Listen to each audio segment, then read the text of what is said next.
Hey babes, and welcome back to my channel. It's so good to see you here again. Today we are unboxing the October box. Yes, it looks very beautiful. I really like the design this time with this like beehive of fall colors. I think it's a very beautiful design.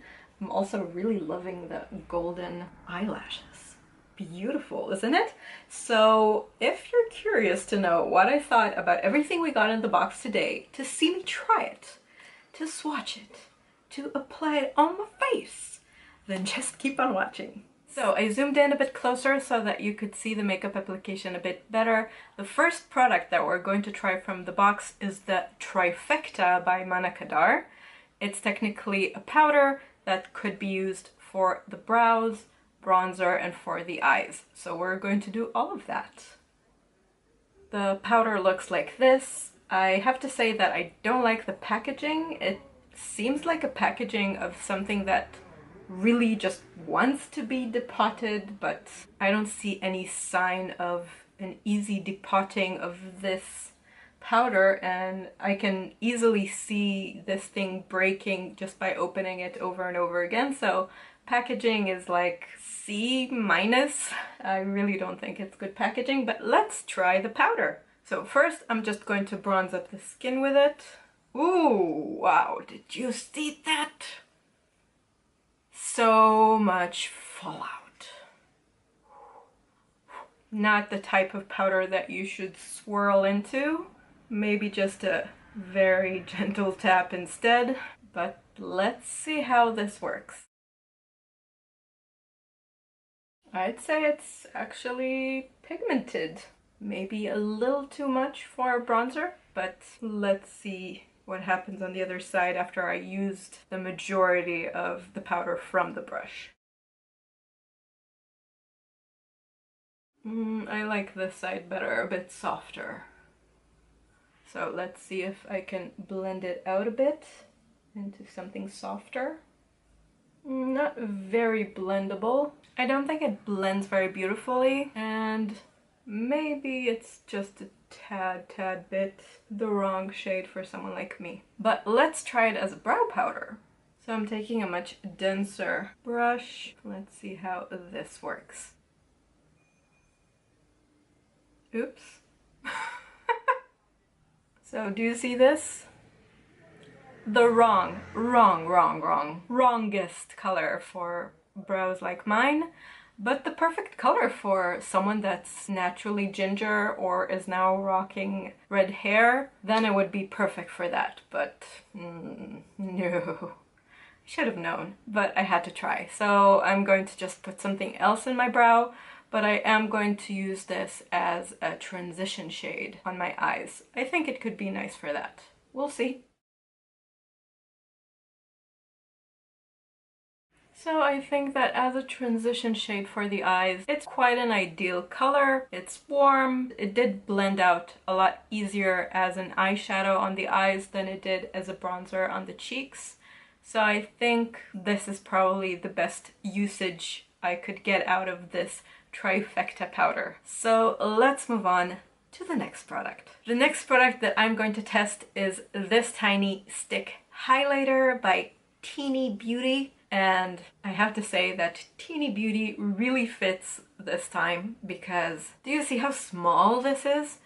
This is hardly a sample size. Like a travel mini, it's about that type of size. There's only 3.5 grams in this thing. Anyway, I'm going to show you how tiny the amount you get is. It's probably as small as the Kardashian highlighter kit. That's all the product you get. I really think it's very little for a stick highlighter. I took out, as comparison, a different stick highlighter that I have at home, and they are worth about the same price. This is 18 euros. Look at the difference. Never mind, we're going to try it. So let's see if it's worth the 18 euros. This is what it looks like. I'm going to swatch it first for you.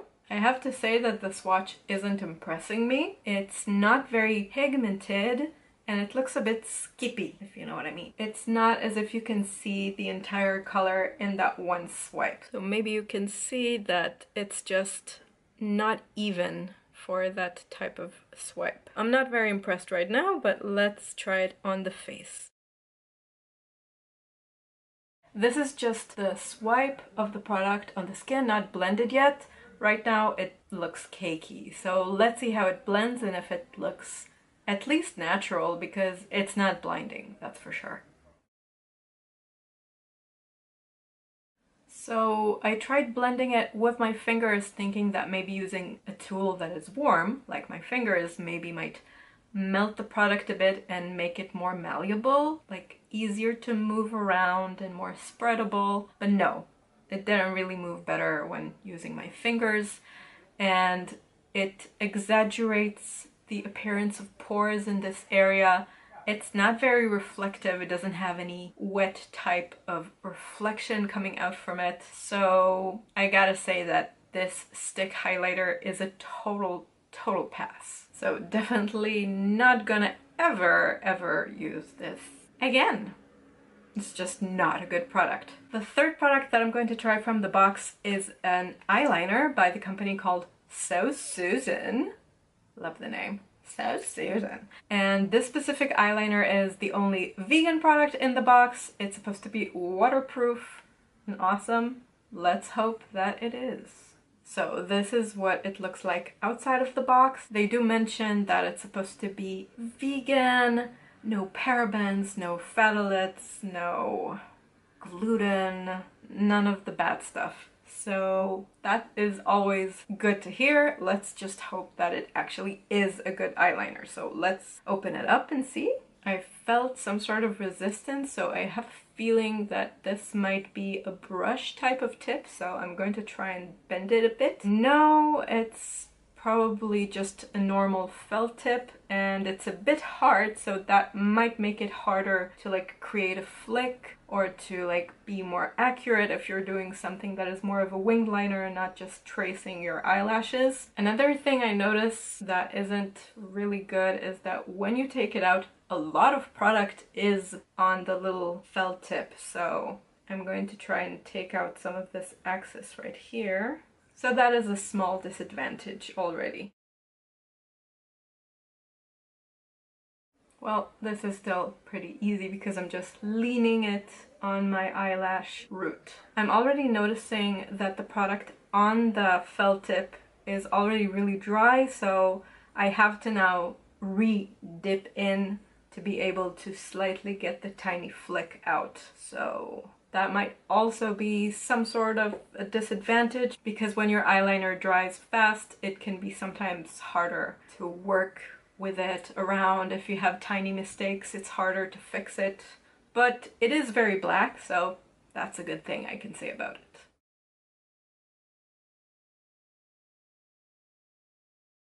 It's really hard creating a wing with an eyeliner like this. You just don't have the flexibility to flick it out. I'm going to re-dip it because my wing is a bit jagged, so we'll see.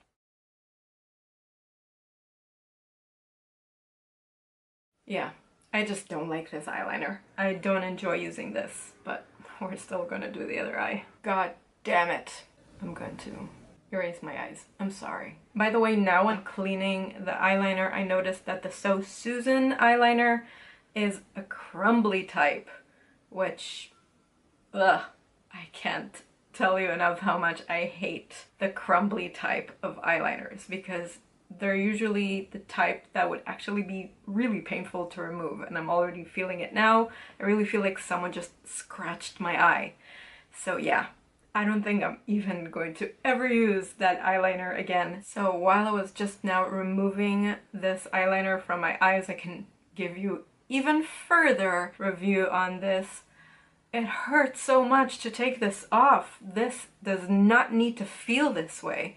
It also made my eyelashes feel crunchy to the point that I think that it can actually be dangerous for the eyelashes because they might break if they bend in some way.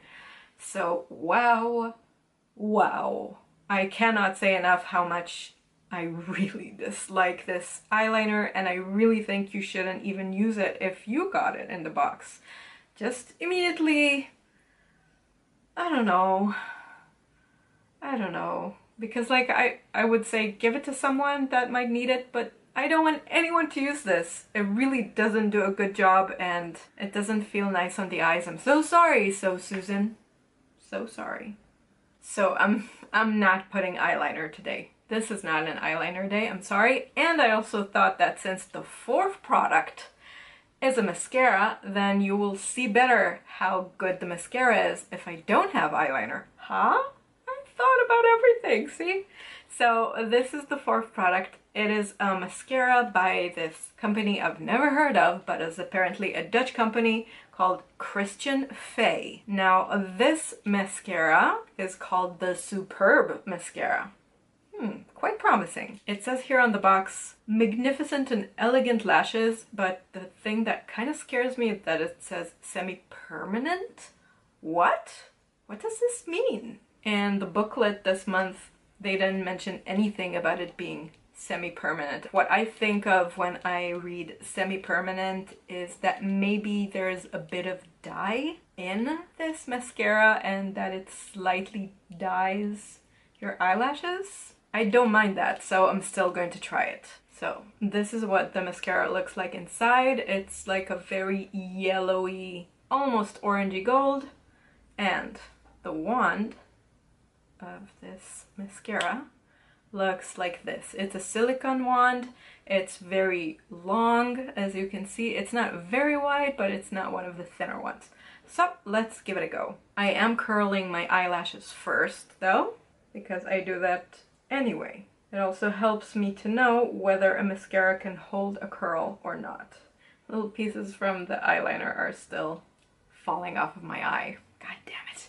Okay, enough curling. Let's put the mascara on.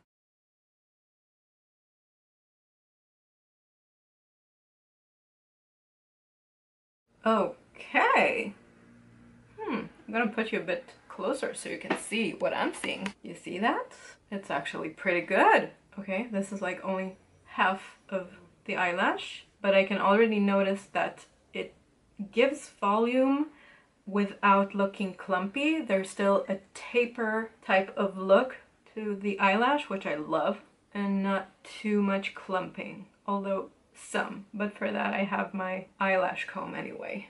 I'm gonna take care of all of these stains once it dries off. It's no problem, you just let it dry and then with a spoolie you kind of like brush it, wiggle wiggle, and usually it will just like flake off. So let's hope that it'll happen with this mascara. But I'm liking this mascara. I think that it looks pretty fabulous. Finally, a good product in this box. So it seems like I was jumping a little bit ahead of myself when I was praising this mascara. Now, when I already let it dry so that I can clean with the spoolie all of those stains that I had on my lid and also to comb the lashes, I noticed that it dries into a very dry formula and therefore it flakes a lot.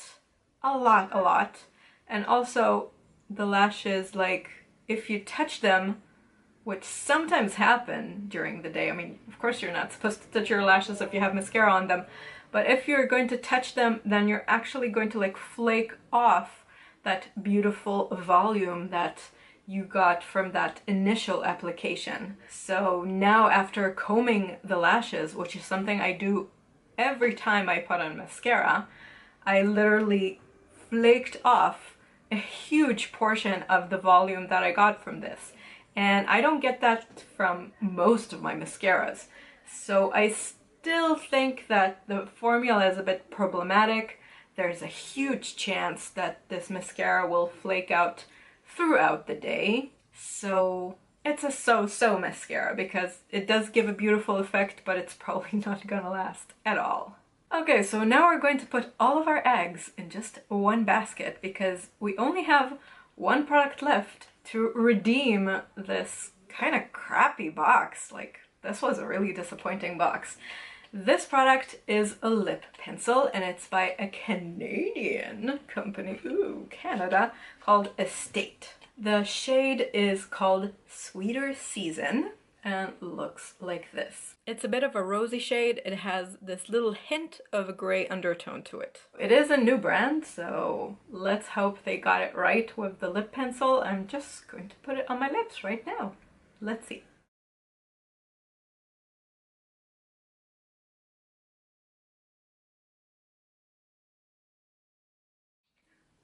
Done. Okay, so I think that what I would say about this pencil, this isn't the formula that I specifically prefer for a lip pencil, but some people do. It's the exact in between a creamy and slightly stiff type of formula. It's pretty good if you're looking for a lot of control in the way that you're drawing the lips. I very often love completely filling the entire lip with the color of the lip pencil, and I feel that when it's really stiff, then it's a bit hard for me to really fill it up, at least quickly. So that was kind of like my challenge with this one. But it does seem like it's really smooth, although stiff. So I think that you can still work with it pretty well. So I'm not exactly sure if this was the only shade that was given to everyone in this StyleTone box, but if it is, I think it's a good choice. It could fit many type of different lip tones and could work for like a good base for any type of nude shade. And we're going to just sum this whole thing up. So this is my finished look. And I gotta say that not a lot of these products are now really appearing very clearly in this finished look, because I was really underwhelmed by this month's box. It was really not a good one. There was only like 1.5 product that was kind of okay. So let's just go through this one more time really quick. The Monika Dar is one of the half decent products here. It's a really good eyeshadow. I wouldn't use it for anything else. The TINI Beauty highlighter was a total dud. Really didn't sit pretty on the skin, wasn't very reflective at all. I'm now wearing the Mary Luminizer by The Balm, not this. And it exaggerated pores, didn't blend well, and is such a tiny portion, so this was probably the worst. No, the second worst product in the box. The worst product in the box by far was the liquid eyeliner by So Susan. Really crunchy, really hard, really difficult to apply, dries too fast. The felt tip is really not flexible. When you take it off, it flakes off, and it was very painful to take it off. So a huge no for this product. The Christian Faye mascara was like half bad, you could say. It looked really fabulous during application, but it dries down to a 2 type of a dry formula that flakes immediately, so it would probably end up not really being long wearing at all. So I don't recommend it after all, although it did look fabulous on first application. And last but not least is this lip pencil by the new company from Canada, Estate, in the shade Sweet Season.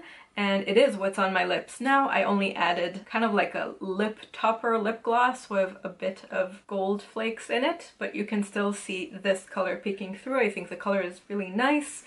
It was kind of easy to use. I would have liked it to be a bit more creamy, but this is still a good lip pencil overall. So that's it for today. I hope you enjoyed the video. If you did, please make sure to give it a like and subscribe underneath. And don't forget to also, after subscribing, pressing the bell so that you don't miss any notification about any of the new videos upcoming in this channel.